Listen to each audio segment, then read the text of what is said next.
للمتقين والصلاة والسلام على سيد الأنبياء والمرسلين وعلى آله وأصحابه أجمعين.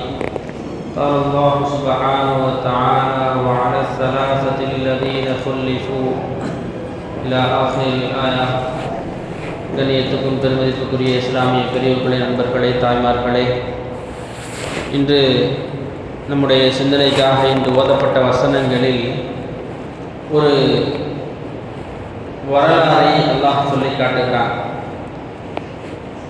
என்னவென்றால், ஒரு 3 மனிதர்களை பற்றியான தகவல்.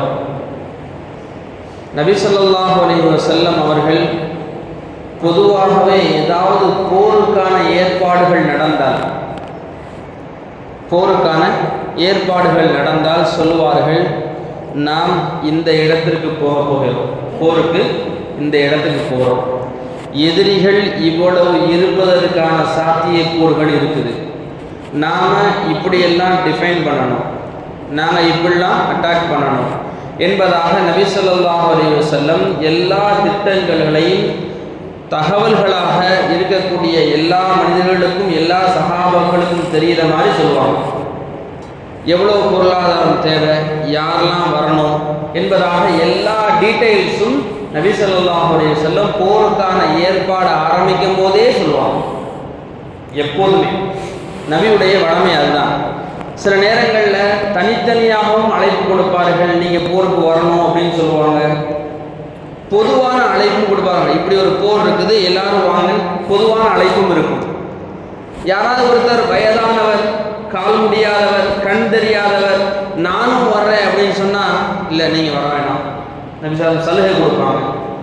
இப்படியாக நபியுடைய போருக்கான தயாரிப்புகளுடைய வழிமுறைகள் இப்படித்தான் எப்பொழுதுமே.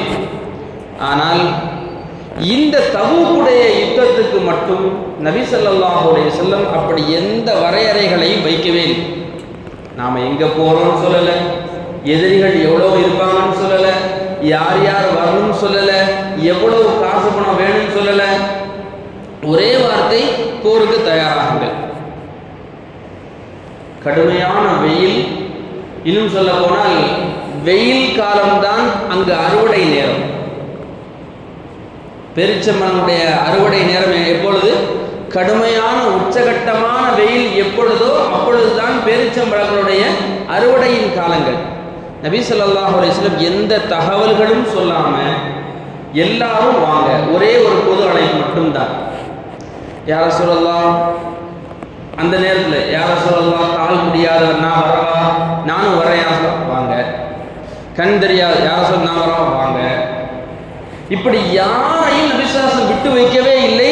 சில நபர்களை தவிர மதீனாவுடைய பாதுகாப்புக்காக, பெண்களுடைய பாதுகாப்புக்காக, நிர்வாகத்துடைய அடிப்படையில் சில நபர்களை, அப்துல்லா இப்னு உம்மி மக்தூம் ரலியல்லாஹு போன்ற சஹாபாக்களை மட்டும் சொல்லிவிட்டு மீது யாரையும் வேண்டாம் என்ற வார்த்தைகளை சொல்லவே இல்லை. ஏனென்றால் எதிரியுடைய படைகள் எவ்வளவு இருக்கும் என்று கணிக்க முடியாத ஒரு சூழல். இஸ்லாமிய சாம்ராஜ்யத்துடைய எதிரிகளான அனைவர்களும் ஒன்று சேர்கிறார்கள். இஸ்லாமிய சாம்ராஜ்யத்திற்கு எதிராக இருக்கக்கூடிய எல்லாரும், யூதர்கள், கிறிஸ்தவர்கள் எல்லோரும் ஒன்று சேர்கிறார்கள். ஆகவே எல்லோரும் வர வேண்டும். பெரிய பொருளாதாரனுடைய தேவைகள் இருக்கிறது, கிடைத்ததையெல்லாம் கொண்டு வாருங்கள், பேரிச்சம்பளமாக இருந்தாலும் கொண்டு வாருங்கள். நபி ஸல்லல்லாஹு அலைஹி வஸல்லமுடைய இந்த கட்டளைகள், போருக்கான தயாரிப்புகள் நடக்கிறது. குறிப்பாக யாரெல்லாம் வர வேண்டும் என்று நபி ஸல்லல்லாஹு அலைஹி வஸல்லம் விரும்பினார்களோ அவர்களையெல்லாம் படையில் வந்து சேருகிறார்களா என்று பார்த்து கொண்டே இருக்கிறார்கள். படை புறப்படுவதற்கான காலமும் நேரமும் அவகாசம் வந்துவிட்டது, படையும் புறப்பட்டு விட்டது. ஆனால் நபி ஸல்லல்லாஹு அலைஹி வஸல்லம் எதிர்பார்த்து அவர் வரவில்லை. கஅப் இப்னு மாலிக் இன்னும் வரவில்லை. நபி ஸல்லல்லாஹு அலைஹி வஸல்லம் படை புறப்பட்டு சென்று விட்டது. நீண்ட தூரம், நெடுந்தூரம் வரலாறுகளை நாம் பார்க்கிறோம்.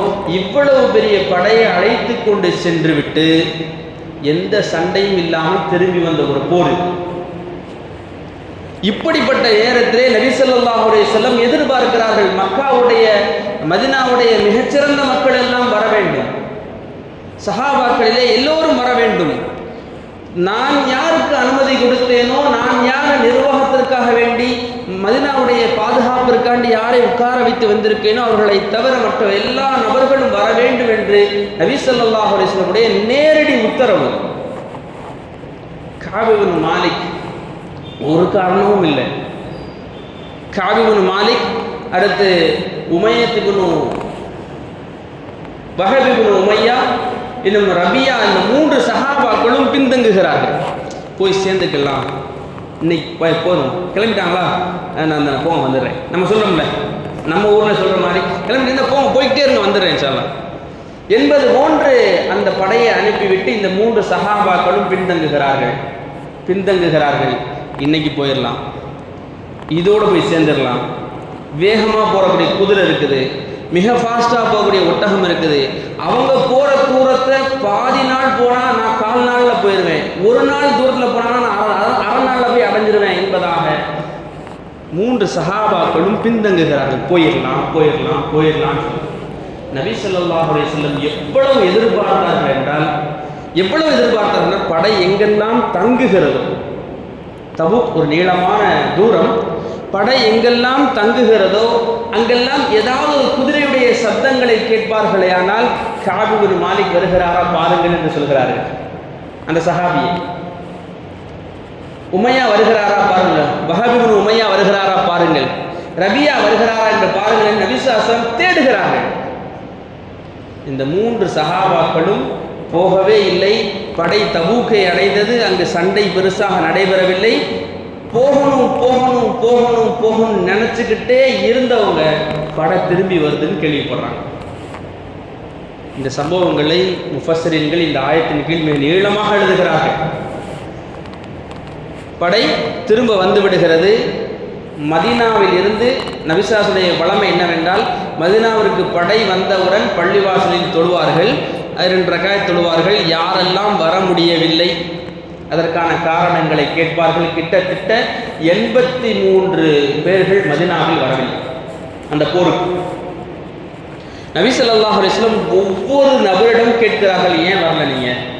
யா ரசூலல்லாஹ், நான் அந்த காரணம், இந்த காரணம், அது இது தோலான் துருத்தி, எல்லாரும் 80 பேர்களும் ஒவ்வொரு காரணங்களை சொல்லி தப்பித்து விடுகிறார்கள். நபி ஸல்லல்லாஹு அலைஹி வஸல்லம் அந்த தஃப்சீரில் எழுதுறாங்க, எல்லாருடைய உதிர்களையும் கேட்டுவிட்டு, காரணங்களையும் கேட்டுவிட்டு, அவர்களை அனுப்பிவிட்டு அவர்களுக்காக இஸ்திக்ஃபார் செய்தார்கள்.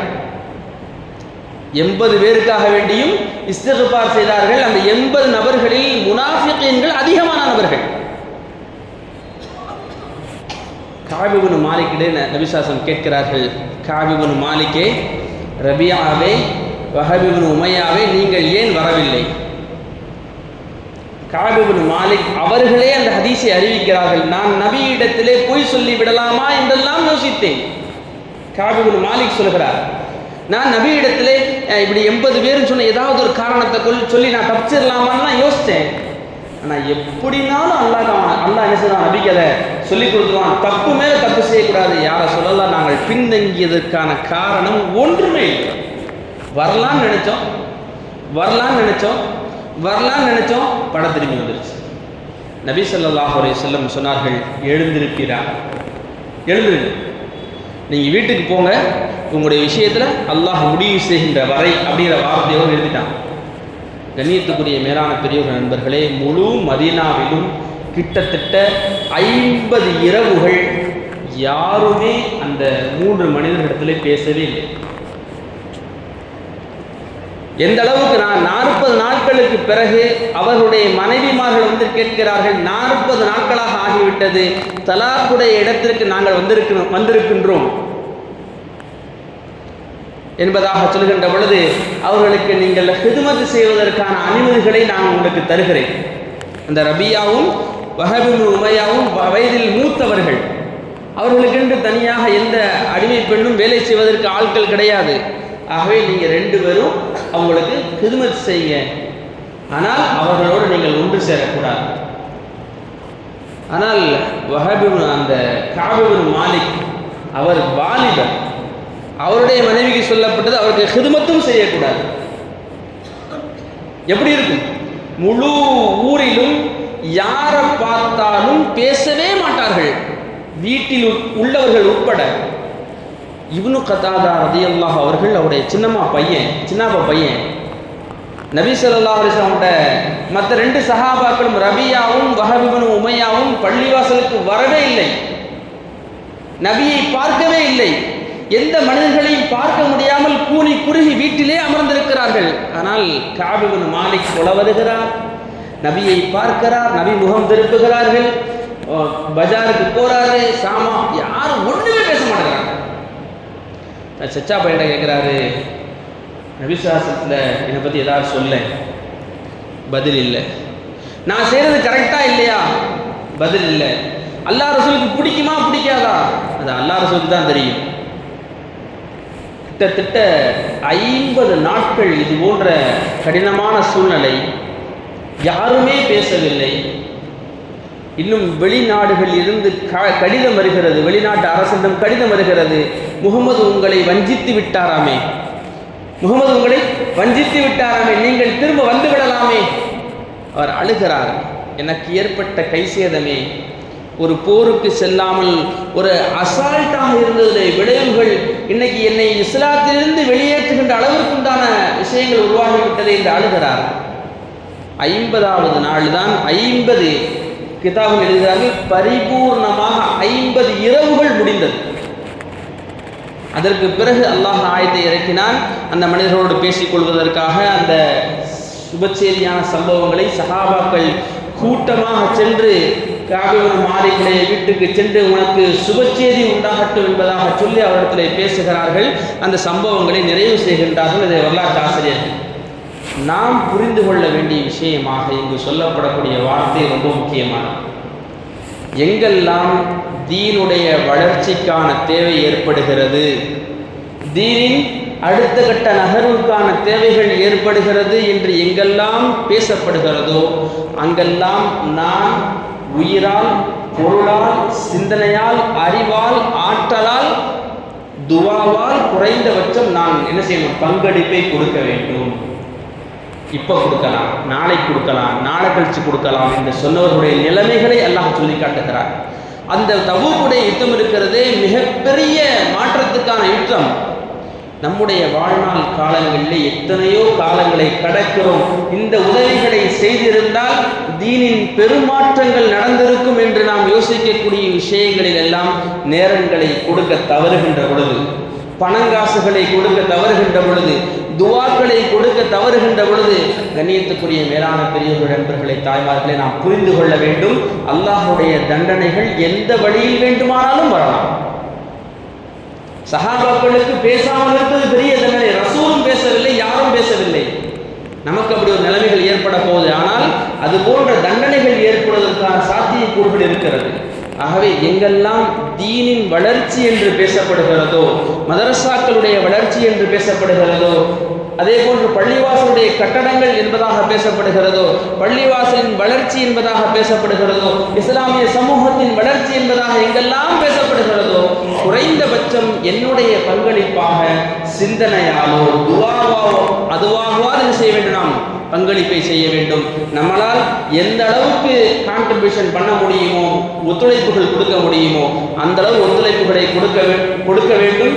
காலம் தாழ்த்தாமல் செய்ய வேண்டும். அதைத்தான் இந்த ஆயத்துகளிலே அல்லாஹ் சொல்லி காட்டுகிறான். கண்ணியத்துக்குரிய மேலான பெரியவர்கள், நண்பர்களே, அதுபோன்று தீனின் வளர்ச்சிக்கு ஊன்றுகோல்களாக உத்வேகமாக நிற்கக்கூடிய பெரும் பாக்கியம் பெற்ற தேசியர்களாக அல்லாஹ் நம்மையும் நம்முடைய சந்ததிகளையும் நம்ம ஈண்டெடுத்த பெற்றோர்களையும் ஆக்கிய புரிவானாக.